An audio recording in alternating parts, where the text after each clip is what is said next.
and that it does not require major fixing or nixing. It provides a consolidated energy space in NAFTA, in that agreement, and offers an effective framework for adding new elements as we modernize this agreement. Moreover, I think the political optics of removing something that is seen as positive, I don't think is very positive or good for the energy constituency, as well as supporters of NAFTA. And finally, I find it a little strange that the U.S. is uncommitted to an energy chapter, which I think serves to highlight our modern economy and our modern way of life, while pushing for a chapter on textiles, arguably a 19th century issue. In closing, because all politics is local, I am hopeful that U.S. political and business leaders, including those in this room, will prevail on the President and his private sector-oriented cabinet to in fact strengthen and modernize NAFTA rather than looking for that option to lower the curtain on NAFTA. I think our vision should be one that moves us from a North American free trade area to a North American community. A community increasingly built on common values and shared aspirations, and a community that would be rendered much more secure and competitive in relation to the rest of the world. At a time when other so-called communities are looking like they're beginning to break up, it would be folly for us to follow suit. Thank you. Thank you, Sergio. Guy, the floor is yours. Thank you, Charles. Well, good morning, and great to see everyone. Thank you, Ken and WITA, for the invitation and for allowing me to sub in for Sarah Ladislaw, who's couldn't be here today, so she sends her best regards. And Charles, it's great to see you again, and I have to admit that my 6 years at EIA, I did a lot of testifying and a lot of meetings with good friends on the Hill, and Congressman Bustamante was one of the most engaging and truly interested in looking for solutions, and that wasn't always the case. I have to admit to some of your colleagues who were more interested in the sound bites on CNN and blaming EIA for not predicting the price of oil correctly. And the answer of, well, everyone else got it wrong too, didn't settle too well with the, but Charles wanted to know why, and how could we do better. So I thank you, Charles, and it's a great honor to be on the same panel with Jack and Sergio. And I could be pretty brief because I think all three of the previous speakers covered much of what I wanted to say. And the worst of all is Sergio got my bottom line was do no harm. And I think that's, I completely agree with that when it comes to energy and NAFTA. But being a numbers person and having to go back and look at the EIA data on energy trade between NAFTA countries, it's absolutely stunning, especially as an energy economist and representing the United States Association for Energy Economics this coming year, is the amazingly different world we live in, let's say, going into 2018 than we were when President Clinton and Jean Chrétien were, finalizing this agreement, 93, 94, is the energy trade was minuscule when I looked at, let's say, the 80s data. And when you think about what has happened, and Jack covered it really clearly, in not only the United States, but with the oil sands of Canada, the enormous increase in electricity, cross-border trade, both Canada and Mexico, and especially what's going on in natural gas. You know, okay, is NAFTA responsible for that success? Of course, there are many other factors, but I do think one can say it certainly didn't hurt it. And the ability to have low or no tariffs on particularly liquid products and other energy sources has led to, I think, a very balanced trade, free trade in energy in these three countries. That was highlighted again in Houston 10 or 12 days ago when Sergio was there with the three ministers promoting the things that have, I think, been promoted not just by the Clinton administration and the following administrations, certainly in my time as part of the W. Bush administration, we did our best to promote North American cooperation among energy ministries and ministers. And then the negotiated agreement for the three countries that was led by, during Ernie Moniz's time at DOE, which improved the exchange of data, exchanged the transparency of information across the three countries. I think all of those, that is extremely critical.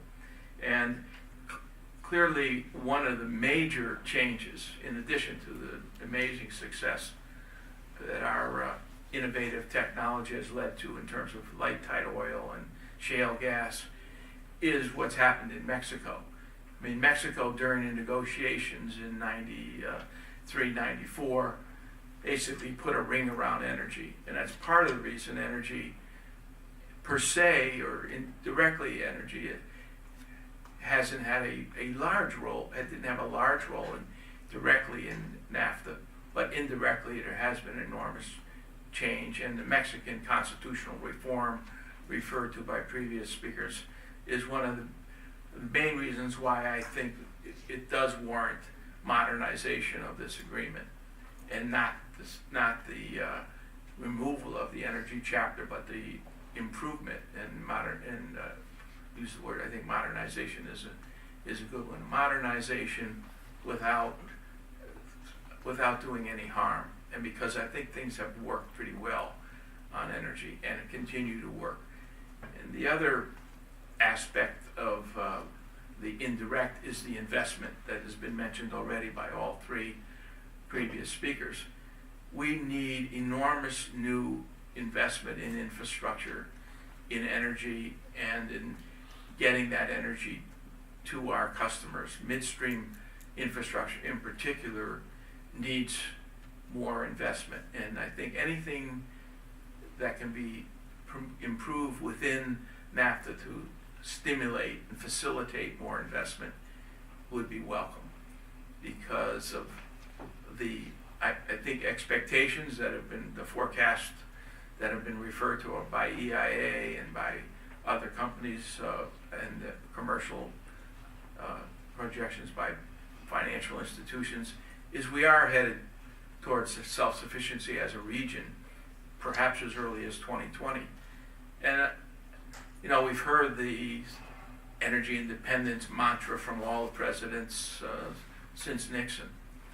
And you know, I agree, energy independence is kind of a meaningless slogan unless it's backed up with real policies and rules, and particular rules that could stimulate investment, that will keep us going on this path, because the technological innovation that has been stimulated by this petroleum industry in the last 25 years is remarkable, especially when, as I say, you look at the data of a cross-country trade.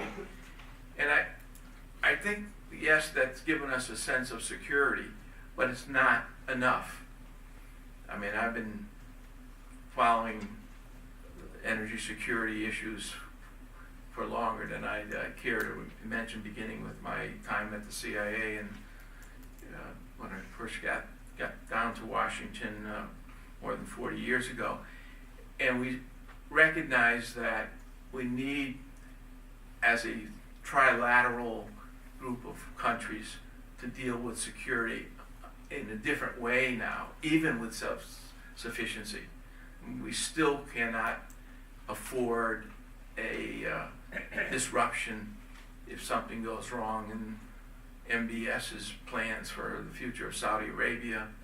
Still can't afford things going wrong in Iran or elsewhere in major oil producers. So the security aspect of our cooperation remains, and probably it's even more important now, especially when things that are not related to the usual disruptions we think of, but things like the North American Energy Reliability Council, which we've been very strong advocates of within DOE and within the U.S.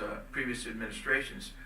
NERC is maybe more important than ever, given the uncertainties in the electricity sector. And Jack mentioned the settlement disputes, IDS provisions in NAFTA. I think that needs to be perhaps modernized, but definitely needs to be continued in that. And so there are areas of regulatory cooperation and environmental sustainability that all can benefit from a strengthened NAFTA, a modernized NAFTA. But by all means, let's not get rid of the energy chapter, and let's not throw something out that's working. And once again, let me conclude, even though you've heard it now 3 times, we should do no harm in the negotiations for that. Thank you all for your attention. Thank you, guys. Well, now we'll start with some questions and get the panel conversation going. All of you said first, do no harm, and I think that's a critically important statement. But I was struck, Sergio, as somebody who does follow energy, by the impact that Canadian electricity providers have, and you mentioned 30 states. I don't think the general public is aware of that for the most part, and certainly many policymakers here in Washington are not aware of that type of integration so far. And given your political background, what can we do to get that information out more broadly here in the U.S., because it highlights the importance of getting a good NAFTA renegotiation and strengthening these energy provisions? Should I use the Thank you, Jack. No, good question, and this is one of the challenges facing our federal government in trying to get those kind of messages out with political leaders in the United States as well as in Mexico with respect to NAFTA. One of the challenges that has always been the case as long as I've been in public life is that NAFTA will generate front page headlines in our newspapers and on television and radio. And in the United States, it's a little harder to get 15 minutes of fame on issues, because there is such an absorption with so many of your huge issues. So for example, when President Trump initially had his health initiative, that kind of sucked a lot of the political oxygen out of the room. In a similar way, his efforts now on the tax bill was very similar. We're seeing now what will be the first item on the agenda in January. People talk about infrastructure. I hope there's some attention to NAFTA, because as I mentioned, when you look at the narrative, it has been incredibly positive. And it is difficult because trade has taken a beating in general within the political class, among all political parties, because of the gap and because of the sense that some people are being left behind in the march on globalization. I think sometimes too much of the blame unfairly gets placed in the trade arena as opposed to robotics or other forces in our modern economy. But we continue to make the point that not only are 30 states dependent on some form of electricity, we have a very healthy and increasing trade. Our electricity is one of the cleanest in the world, so the bonus also from our standpoint is it helps our American friends shrink their carbon footprint. But also 35 of your states, their number one trading partner happens to be Canada.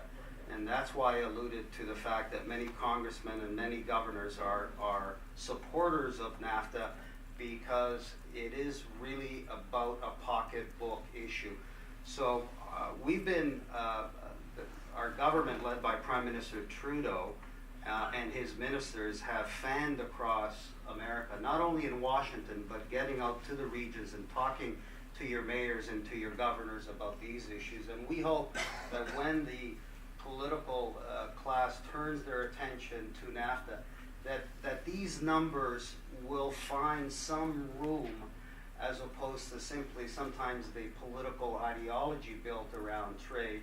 Because when you talk about reminding us about isolation, a trade deal, again, beyond the commercial values, is a protection against that sort of isolation. And what we need for the continuing of NAFTA is political certainty. So we're getting those messages to your leaders.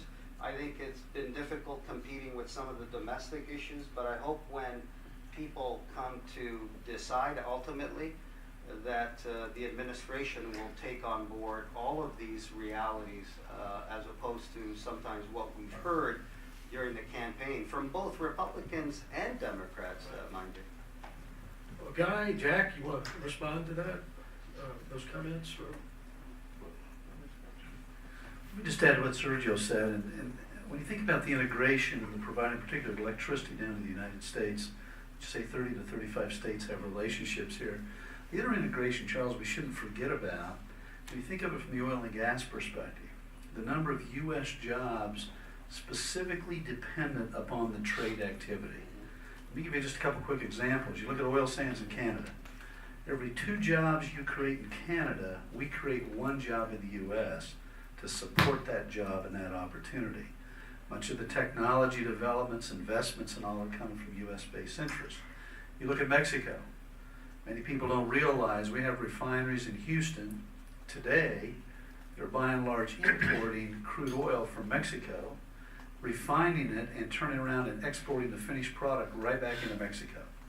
These are hundreds of millions of dollars in relationships. So we're supporting U.S. interests. When we talk about America first, I think we need to think about that in the context of what this really means. And to your question, Charles, about the integration across the borders. The vision going forward should be a seamless relationship, because ultimately it protects U.S. citizens first and foremost through benefits to the consumer. Today we benefit from low-cost, affordable, reliable energy. It doesn't matter if it originates in Canada, refined in the United States, and then consumed in the United States, or originates in Mexico, comes to the United States, creates a well-paying job here, and then we turn around and export it right back to the other 2 nations. So I think we should look at North America, as Guy points out, EIA estimates, as soon as 2020 we could become energy self-sufficient in liquid fuels right here in North America. That is a big change, a significant change over where we were just a few short years ago. And something we shouldn't overlook in the geopolitical dynamic is how that literally changes the face of the world, power structure, commitments around the world in terms of defending energy access. Only thing I'd add is a real world example of how integration is working. And I know the policy of whether or not we should be exporting crude was controversial among some constituents. But I think looking back on it now, that policy change has really improved the flexibility of all 3 of the countries that are members of NAFTA now. As Jack pointed out, enormous exports of refined products going into Mexico. The ability to optimize our refineries on the Gulf Coast that now don't have to accept that only crude stream available now is either light sweet from mid-continent, or, you know, it certainly has, as an economist, the trade facilitation enabled by crude exports has really improved the economics, and the refinery sector has, I mean, things could change. I'm well aware of that, but for now, I think it's the economics on the downstream is far better than it's been in many years, and I think part of that is because of the crude exports ability. Jack, in my time in Congress, had to deal with issues, even with NAFTA in place, on the midstream side with pipelines, especially with Mexico. And we know 1938, we saw expropriation. We saw this in other areas around the world at different times, when the U.S. moved from being an exporting country to being heavily dependent upon the imports. Given NAFTA as it is today, is it sufficient to stop some of the barriers that exist with licensing, maybe some SOE protections between Mexico and the U.S., and what kind of upgrades do we need in NAFTA, especially on this midstream piece, because that's what's critical. That's the piece that gets energy to the end user. Could you comment on that, and maybe some things? I know ISDS is critical, critically important for protections, especially with SMEs who are going to get involved in this. But beyond, what would you like to see? Obviously, robust ISDS protections, but what else is needed on the licensing side and things that could be incorporated? Well, great question. I think it's a very important one, and I think it goes back to the comments made earlier by Guy on first, do no harm. When we look at the current situation, to the extent we can modernize NAFTA, we should modernize NAFTA. But we shouldn't overreach here, particularly with some philosophical or academic conversation that takes us away from the reality. Let's use ISDS, since you mentioned, as a perfect example, investor-state dispute settlement regimes. When you look at it from the natural resource industry, we're having this conversation about what's the role between different sovereign nations, etc. The reality is energy is where the good Lord put it. So when we go to extract energy and build relationships, let's use Mexico as an example that's just opened up in the past 75 years. Recently they had 8 offshore sales down there. 5 of them were won by U.S. companies. And all we're asking for is to protect that investment, to give some confidence that in those contractual obligations and relationships with sovereigns or individual entities, that we have the ability to have confidence that if we invest hundreds of millions of dollars, that there's a dispute mechanism that protects that asset and that resource development or that investment. To us, it's pretty simple, it's pretty straightforward, but it makes a huge difference as it relates to American job creation, energy security, and our willingness to risk in the global marketplace very significant investments. Now, the other thing we shouldn't overlook, and this goes back to the broader geopolitical conversation, there are many other players around the world who would love to have access to those resources, particularly in places like Mexico. You look at the Chinese, etc. We ought to think about this from a foreign policy perspective. Is it really our intent to create enough uncertainty with our closely aligned trading partners in the current NAFTA context to encourage others to come in to build those long-standing relationships? I don't think so. I think consistent with America First should be our focus on an integrated North American energy market. NAFTA today provides that. We could always look for some improvement, modernization, but we certainly don't want to turn back in efforts to reinvent the wheel. There's too much riding on it. It's too important to the American public and frankly to American companies like ours or investors. Well, thank you. Now we're going to open up to the audience here for questions.